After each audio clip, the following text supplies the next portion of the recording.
Chris in Connecticut. What's up, Chris?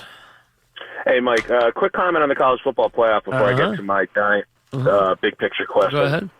You said a couple of times, you can have Mons double check, but I'm pretty sure the ratings haven't been doing very well in the semifinal games once they changed it to New Year's Eve. Pretty sure they haven't been doing well. You've been saying that they've been having huge monster ratings. No, I said they'd have monster ratings. I said on New Year's Day. I don't want them to play on New Year's Eve. I said New Year's Eve is not good. I said, no, Gotcha. This year they're on New Year's Day. This will be monster ratings. This is what it should be. Okay, because they changed I said they shouldn't be on New Year's Eve. I agree they should never be on New Year's Eve. That's a disaster. It was something. The problem in this scenario is they should have these time periods all the time, but the Rose Bowl, when they're not part of it, won't move. Well, so the Rose they Bowl, won't even for the playoff. They won't move it for the playoff. They still want 5 o'clock on New Year's Day because they're the Rose Bowl. They say, excuse yourself, we're the Rose Bowl, you're not, and we play on 5 o'clock on New Year's Day no matter what. But now that they're part of the championship this year, look at the day you have. You wake up on New Year's Day. You don't go anywhere on New Year's Day, most people. You've already, you've been out the night before, whatever. You're relaxing at the end of the holidays, etc. You got Michigan, South Carolina, not great. That's 11 o'clock in the morning. You got Auburn, Central Florida, not great. Then you got LSU and Notre Dame. And then you got Oklahoma, Georgia at 5. And then Alabama, Clemson at 8:30. That's a very good doubleheader to watch. A couple of decent appetizers before you warm up. Not bad. I mean, LSU, Notre Dame, you can live with. It's not great. I mean, Auburn, Central Florida. I mean, we're all going to root for Central Florida, but still, I don't. And the coach is leaving him. Right, he is. He's already gone. Probably already. Yeah, a quick question on the Giants, Mike. Last time we talked, I was wondering kind of what their plan is. Obviously, we got a lot more clarity. I guess the big question I have is, I mean, I don't want to go too broad in terms of who do you think they're going to bring in, but what do you think they should do with this team in terms of the general manager coming in? How is he gonna evaluate Eli and the team and then make that huge decision on, hey, this team can still make a playoff run, or if you go with like the San Fran model where they brought in the GM and coach together? I'm a big Eli fan. I'm a big Eli guy. I think Eli's been a terrific player. So, but I agree. I think it's.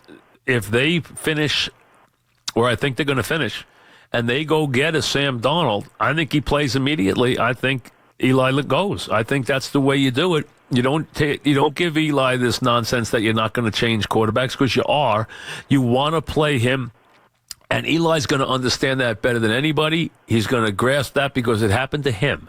He's the one. Well, Mike, what about if the GM comes in and says, what if he does his evaluations and he goes, this defense is pretty good, and once we get the guys back on offense from injuries, I can make one upgrade at the offensive line. This could be a playoff team. How do you think the GM is going to do that? I think he can do it, but I think it's wrong. Because that's huge. I think it's wrong. Even though the roster, if the roster is playoff worthy, which I think it could be next year, very easily. I totally think it will be, but I still do not play. I'm going to sacrifice next year. Because wait a second, if I don't play him next year, that means I'm going to start the year after that still with him on the bench and Eli in there. So I mean, if I go and get the quarterback of the future that high in the draft, I'm going to play him.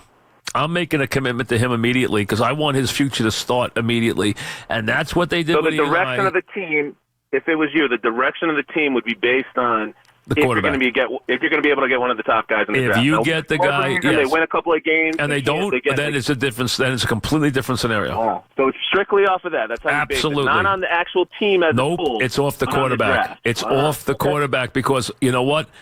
Their decision to sit Warner and play Eli led them to two championships.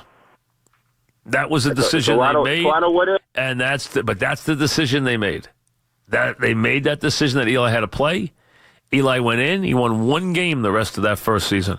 He had a couple games where he played well, but he had one game he won. And then after that, didn't happen in the next moment, but within a couple of years, they were champions. Stephen Boundbrook, what's up, Steve? Mike, how's it going? What's happening? Mike, before my two quick questions about the draft and the Giants, the caller earlier that said that the quarterback draft this year it will not be as profound as the 2004 draft. It will be. And then he didn't know that he thought that Roethlisberger went to the University of Pittsburgh. Didn't know he went to the University of Miami. I mean, come on. You know what I'm saying? Well, I mean, listen, I don't expect you guys to know everything. I know, but it's kind of like social media when people talk about politics and they don't know. I don't expect. Listen, I don't expect guys. You know what I'm saying? Yeah, but that's my job to know that, not theirs. You know? Number one. For the Giants to talk to Shaw, do they have to wait for Stanford to complete their bowl game? Do not. Talk to him. Do not. Can talk to him today. Really? Absolutely. Okay. They have no rules with college. There's no reciprocal rules. They could sign. No, they could sign Shaw today. Oh my God! They got to go after Shaw. Listen, I would go after Shaw in a heartbeat, but I think he's turned him down. Too. I think he's turned him down before. Yeah, he did because of his family. They didn't want to move out of Northern California. Now, number two. Assuming the Giants have one of the top 3 picks, which I think they will, and assuming that the Niners, who got Garoppolo now, they're not going to they're not going to forget the Niners. Do you know yesterday? Right. You know yesterday when he got on the bus, the team gave him a standing ovation. Yeah, because they were so thrilled that how he played in the game. The players got up and stood when he got on the bus. Mike, here's the question: with Cleveland drafting Kaiser last year in the first round, do you think that they would draft another quarterback in the first round? If they're smart, they should. But they're not. We all know they're not very smart. What do you think they're going to do? Do you think they'll do that? I would never try to assume I know what the Cleveland Browns are going to do, because you know what? Thinking like them is not easy, because I don't have an idea what they're thinking about. Not even an idea. So I have no idea. But if they decide, if they have the first pick in the draft and don't draft a quarterback in this draft, they're out of their minds. Because they don't have they can tell me that they think their quarterback's a proven thing. I don't think a proven winner. I don't think he is.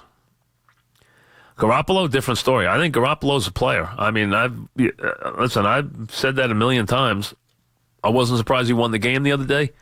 Now, he won it with 5 field goals, but he doesn't have any talent on that team. And Julio watched the whole game in the parking lot when I was inside the Jet game. He sat in the car, watched it on TV, and said the one pick Garoppolo threw was not even close to being his fault. It was like taken out of the receiver's hands. So he said Garoppolo played great and was thrilled and took him the length of the field to get him the winning field goal. And like I said, the team gave him an ovation, stood up when he got on the bus. Sean and Edison, what's up, Sean? Mike, probably last time I'll get to call you, so thank you for everything. Thank you. Appreciate it. Yeah.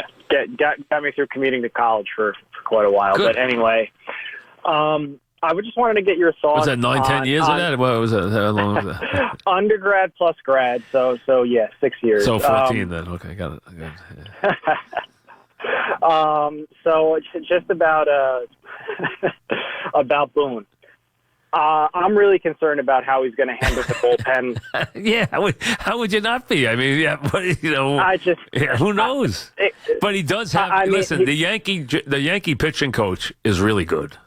Yeah, well, that was a big thing yesterday when they officially announced. He was back the whole time. He was always back. Yeah, no, but they officially announced it yesterday. But we knew he was back the whole. No, we knew he was back the whole time, and that's crazy. Now I want to hear who the bench coach is. I want to hear that next. That's the thing, though. I mean, you have your pitching coach who's going to, handle the mechanics and everything like that, but you need a bench coach that's going to push you. Girardi was a little bit reactive. How do you think it went? How do you think it went over when Beltran told him he wanted Terry Collins to be his bench coach? Oh my God! Oh, I can't even imagine that conversation. Hey, Terry was going to be our bench coach. You heard Beltran raved about him. Raved about Terry Collins. Loves him. So what? I'm not surprised. So do I. He's a great guy. Ryan in Massapequa. What's up, Ryan? Hey, Mike. You've been right. Been listening to you for years. You always say to Maras they listen to the fans, and I think it's safe to say they listen to the fans these past couple of weeks. The Maras react to the fans more than any owners I've ever seen. Yeah, there's no doubt in that. And let's hope maybe next year the Giants come back stronger than ever. But to my second point, I have to say I was pretty impressed this weekend by what Tiger Woods had to do down in the Bahamas. I mean, to really come out like he did and really put on a show the last day. Now, wait a second. Let's be honest here. Wait a second.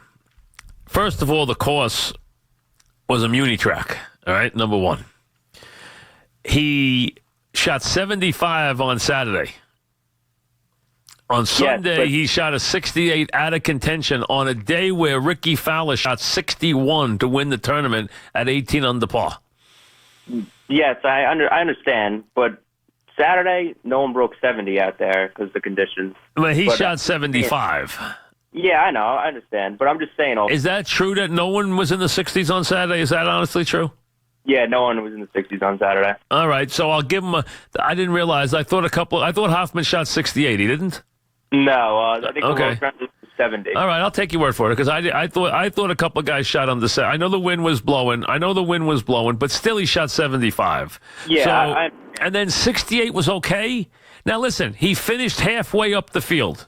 He finished ninth, right? Tied for ninth. Is that what he finished? Yeah, tied for ninth. All right. You know what? I'd say it was a very positive week, but I don't think you can say he blew them away on the weekend. Yeah, no, but it's a stepping stone. It's a step in the right direction. I agree. And the numbers are there, like the ball striking and all that. He hit it a long way, too, which was interesting. He did hit the ball a long way. Mm-hmm. It's just not the same Tiger chipping, but that's not true. You know, the putting wasn't bad.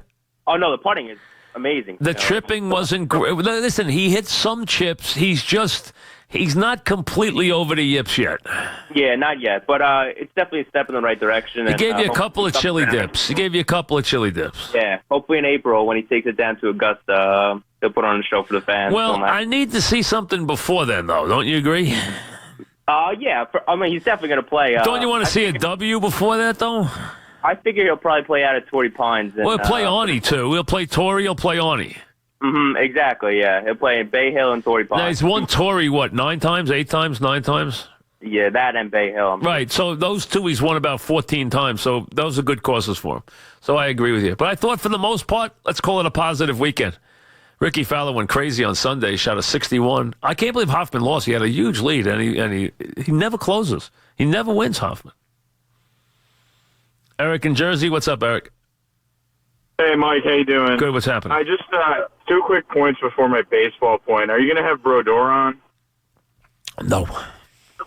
Okay. And I've already done my guys. I've already done Lamarillo. I've already done my hockey guys. Yeah, I'm going to check that tonight. Secondly, with baseball, do you see the general managers becoming the target of the fans? Like, how this year we had the whole Girardi situation. I don't think so. I still think that's going to be the province of the manager, but I do think the fan is starting to understand that the general manager's got a lot more say in the day-to-day than he did. A lot more. And that's the way baseball's going. When we return, we will be joined by Ron Darling. So it'll be good to talk to him right after this.